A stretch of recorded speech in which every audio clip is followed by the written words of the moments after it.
Welcome to the Bill Kelly Podcast, critical discussions in critical times. Here's your host, Bill Kelly.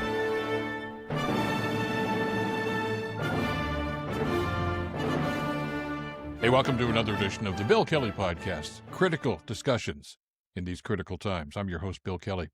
As we begin the podcast today in Washington, up on Capitol Hill, the vote is taking place, basically to order the president to release the Epstein files. This is, of course, the debate that's been going on for quite some time.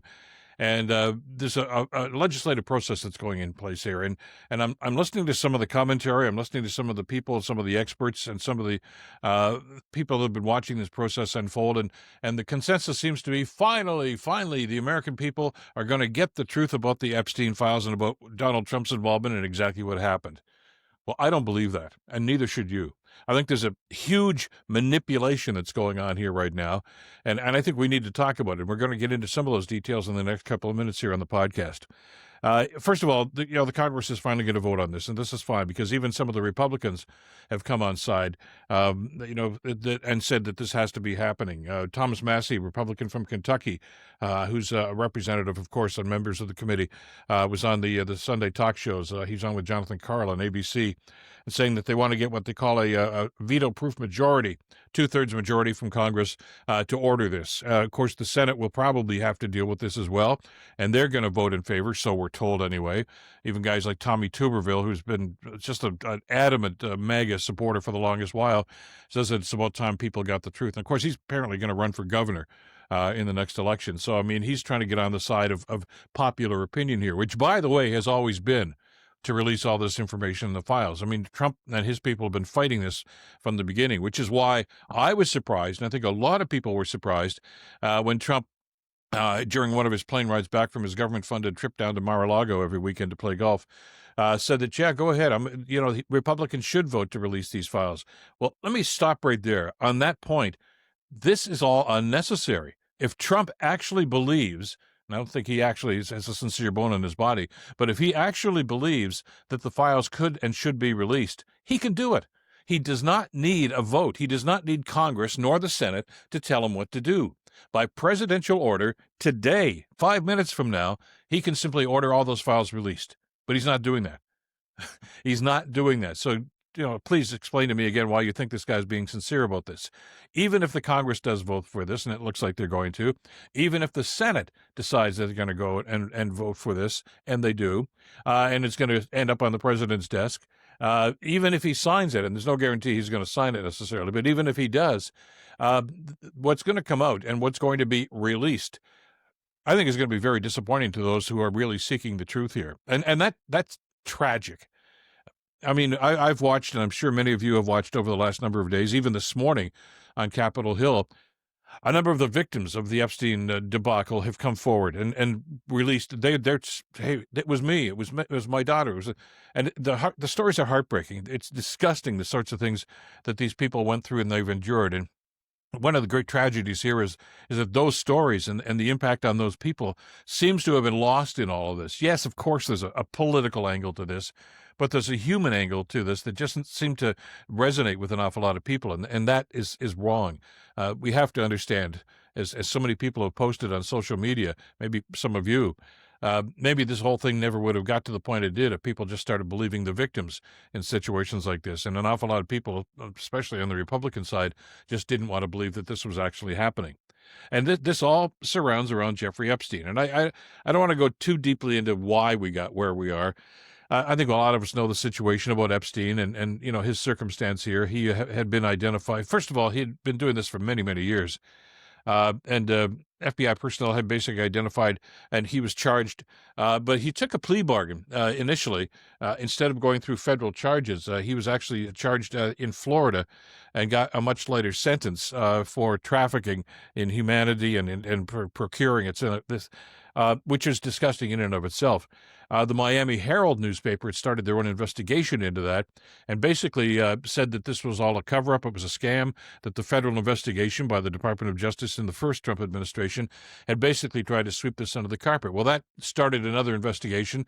Epstein was charged federally and sent to prison, awaiting trial. And, of course, we all know that awaiting trial, he was found dead in his cell. The official word on that is that he hung himself, that it was a suicide, although there are an awful lot of people that still doubt that and exactly what happened there. But that's another investigation that's going on. But the question has always been, who were the high-profile people? Was Donald Trump involved? We knew he was a friend of Epstein, although for the first while Trump denied any of that stuff. Finally started to admit that, yeah, but he broke off that friendship years ago. Well, they have documentation now from some of the files that were released from the Epstein family and some from the DOJ. That relationship went on for a long, long time after that. You know, we know about the birthday card that he allegedly sent to Epstein, which certainly looks like his signature, and on and on. All disgusting details. But I want to focus for a couple of seconds on the politics here and why I to use the old Pete Townsend phrase, I don't want to get fooled again by Donald Trump, nor do I want to see the American people get fooled again by what's going on here. Trump has said, first of all, yeah, go ahead and release the files. He says, I think they're entitled to everything they are legally entitled to. Now, and there's a catch there. What are they legally entitled to? Anybody who thinks that everything is going to be released, unredacted, and everything is going to be there for people to understand, and names will be named, etc., is going to be sadly disappointed if in fact anything more gets released. And this is all part of a cover-up that started a long, long time ago during the first Trump administration. Secondly, under the second Trump administration, of course, has really kind of come to a head. But we saw this during the confirmation hearings. Pam Bondi, who's the Attorney General, another MAGA person, who, by the way, has been, I'm sure you've seen a number of the pictures with her, Jeffrey Epstein, and Trump at a lot of these parties. So, you know, I've got questions about her, quote unquote, legal objectivity in a situation like this. She was friendly with both of these individuals, certainly. But she mentioned during her confirmation hearings that, yes, she wanted transparency and everything should be released. It's the American people's right to be able to find this out. She said, as a matter of fact, remember during questioning from one of the senators, she said, I have the list of people on the Epstein list right on my desk. It's right on my desk now, and we're going to release that. Well, of course, then it was about 3 months later. She said, well, there's no such thing. There was no list. So, that's the cover-up that's manifesting itself once again. The Department of Justice issued a statement some time ago that's saying that, yeah, they released what they said were some files about the Epstein file that were going to actually quell all this stuff.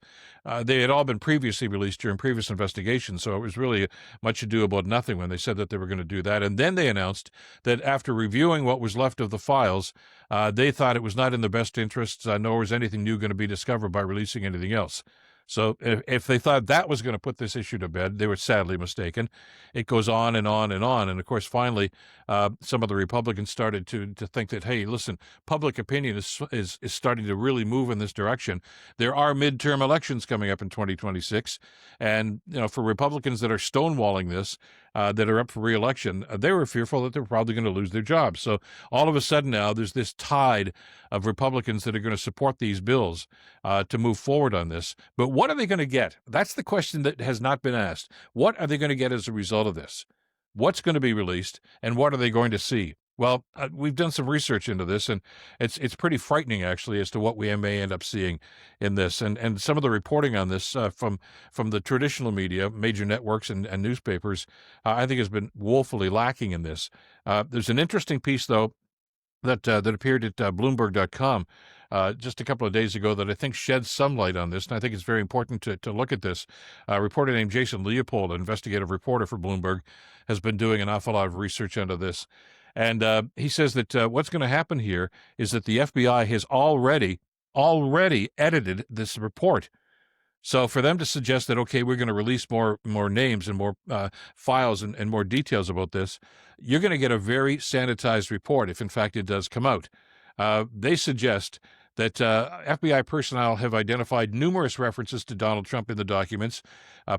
People who are familiar with this told Mr. Leopold. Dozens of other high-profile public figures have appeared, and appearances of Trump names and others in the Epstein files is, of course, not evidence, and we've talked about that. The fact that his name is there does not necessarily mean he committed a crime. They always have to put that little trailer at the end of this, okay, because it's not suggesting that, aha, he's guilty. But there's a catch to that as well. So what they're suggesting now, and apparently the Department of Justice through the FBI is suggesting, is that when you finally get this report, such as it is, Donald Trump's name is going to be redacted just about every time that he comes up, which we're told are numerous times. Why, you say? Well, they say it's because at the time of that investigation, Donald Trump was a private citizen, and as a result is guaranteed and should be given this respect, that they don't want to talk about personal issues with private citizens. And it's a pretty lame excuse, but they say that's their policy, which I find rather interesting, because if you want to go and use that barometer, at the time of that investigation, former President Bill Clinton was a private citizen. Yet they've thrown his name all over the place with insinuation. So I guess it's okay for them to do it to a Democrat, but not to a Republican. But that's another issue that I think needs to be discussed here. And Leopold talks about this in the Bloomberg article, that basically the FBI, we are told from previous reporting, used hundreds and hundreds of agents over a period of time to basically comb over the entire report and take Donald Trump's name out of that. It's going to be blacked out altogether. Which is one of the reasons why I'm sure that Trump now is saying, yeah, sure. He says we have nothing to hide. Well, they have nothing to hide because they've already hidden it through order from the FBI, Kash Patel and Pam Bondi, the Attorney General, of course, who are MAGA people, who are Trump advocates, Trump sycophants. They've already done the dirty work here. They've already sanitized this report. As a matter of fact, according to some report from the O'Keefe Media Group, their information and their reporting suggests that just about every Republican or conservative person whose names are in those files has been redacted, has been taken out. And they have only left in the Democratic people on what they consider the left. Those are the names that are going to be left out there for, incrimination or innuendo, whatever the case might be. So it's a scam. This has already been manipulated, we're told, by the Department of Justice under orders from Pam Bondi, whose boss is Donald Trump. And this is what people are going to get if, in fact, it gets to that point where these are going to be released.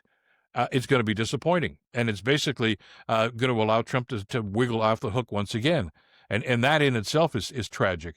But the rationale here that as a private citizen he's not entitled to this, and again that can be argued, and it has been argued. As a matter of fact, we found out that when the Mueller report was released some years ago, initially members of the Department of Justice under Donald Trump then had decided that Donald Trump Jr.'s name was going to be redacted, which apparently came up numerous times in Mueller's investigation. They said because he's a private citizen. Well, it was finally reversed when a number of reporters and journalists decided to appeal to this for the rationale that, if you remember, Donald Trump Jr. was instrumental in arranging meetings between Russian agents and the Trump team during that election campaign. His name was very important. And forget this crap about he's a private citizen and needs to be protected. If you're guilty of what could be considered to be illegal activities, you should be named. And it finally was, of course, his name did come up in there. I don't know why that same standard is not applied here to Donald Trump Sr., of course, in whatever he may be involved in here. Was he involved in this? I mean, initially, of course, he denied any serious involvement with Epstein at all. But I mean, there are travel records that indicate that he was on that private island many times. He was with Epstein time and time again. Some of the files that have been released by the Epstein family just a couple of days ago have indicated that Epstein and Trump were very close friends, and that Trump knew about what Epstein was doing. He knew about the young girls that were being abused. As a matter of fact, according to one of those emails, Trump spent a good deal of time at Epstein's house with one of those young girls for a number of hours in the private residence, at least on one occasion. So, sounds incriminating. Oh, sure, it probably does. Does that warrant the redacting the name altogether? Well, there are members of the Department of Justice that's saying that is actually what's going to be happening here. So where's this reporting coming from? Well, the O'Keefe report that I referenced here a few minutes ago, was referencing and quoting a fellow by the name of Joseph Schnitt. He was actually the acting deputy chief at the Office of Enforcement Operations for the U.S. Department of Justice. Long title, but basically he knew and had knowledge of what was going on. And he is the one that has indicated that every Republican or conservative person in those files, and apparently there were a lot of them, names have been redacted. by the U.S. Department of Justice, which, of course, is working for the FBI, and that's Pam Bondi, and that's Kash Patel, again, Trump sycophants who have basically ordered this. So there's where the order is coming from.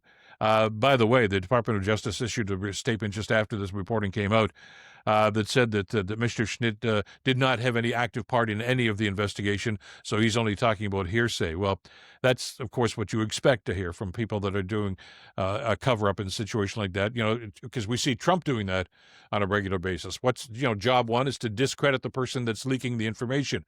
No matter how factual it may be and no matter how substantiated that information might be, you try to discredit the reputation of that individual. So that's what the DOJ is doing here with the admission from Mr. Schnitt that this has already been a document that's been heavily manipulated by the Department of Justice. So that's what's coming up here. So, don't be fooled and don't be, I guess, overcome by the smoke and mirrors here, but, justice is finally starting to happen, and the wheels of justice are turning, and this is the system working, the Congress and the Senate working together to make sure the American people get the whole story. You're not going to get the whole story. And the reason that Trump had this quick about face about what's going to be happening here and the release of the documents is because I'm sure he's been assured by Pam Bondi and Kash Patel, don't worry about it. You're covered. We got your back on this, and basically, they've whitewashed this whole thing.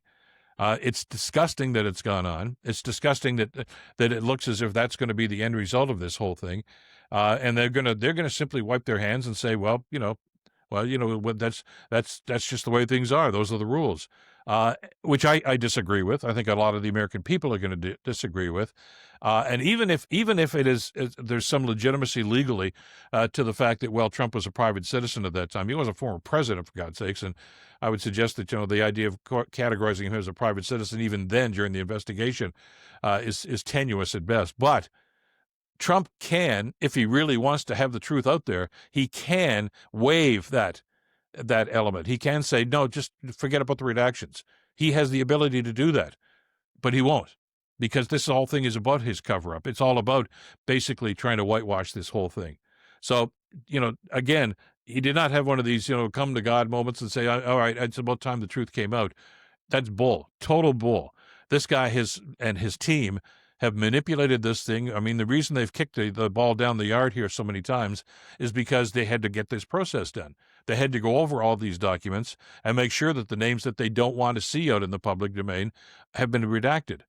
So you're going to see, when you finally get whatever's left of these documents, an awful lot of black lines going through that, just like we did with the Mueller report.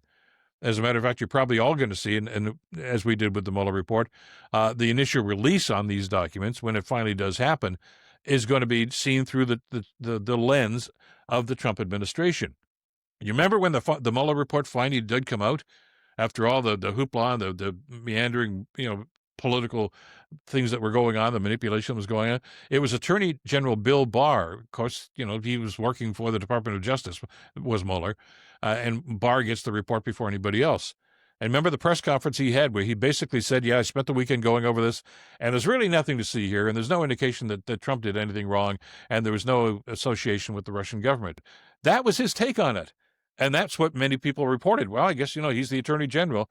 And we found out later on, of course, when reporters and investigative journalists finally got their hands on the report, there was a lot of incriminating and damning information about Trump's involvement with the Russian government and the Russian government involved in that election. But Barr just overlooked it. And a lot of it, of course, was the stuff that was released. I mean, I've got a copy somewhere in this library here of it, and it's very frustrating to see all the black marks and the black lines going through that. But even the stuff that was finally released that was not redacted seemed to indicate that, there was some culpability there.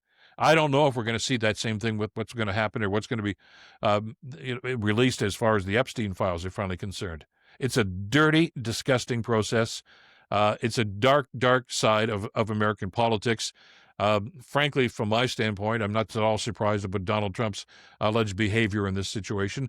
We saw that from the Access Hollywood tape, grabbing women by the you-know-what, and the Stormy Daniels situation, and on and on and on it goes. There's a track record here. And I know that legally, that's not necessarily, indicative of crimes being committed. I get that. But there well could be information within these files that indicates that, yes, crimes were committed. were committed by highly placed Republicans, maybe even presidents or former presidents in situations like that. And the tragedy here is that after the manipulation by Trump and his MAGA people, the American people probably will never know the truth. That's it for this edition of the podcast. As always, thank you so much for being with us. On YouTube, great. Hit that notification bell, please, and pass the word on to others. And thank you to everybody who is subscribing. These, as we mentioned, are critical times, and we need to talk truth as opposed to fiction and political spin here. And we try to do that on the podcast, and your support through subscriptions helps us to continue to do that work. Thanks to Madeline Kelly for the great work producing the show, as always. Until next time, I'm Bill Kelly. Stay in touch and stay informed. Bill Kelly Podcast brought to you by Wizen's Law, personal injury lawyers. Listen, you didn't choose to get injured, but you can choose the right lawyer. Wizen's Law, 905-522-1102 or wizenslaw.com.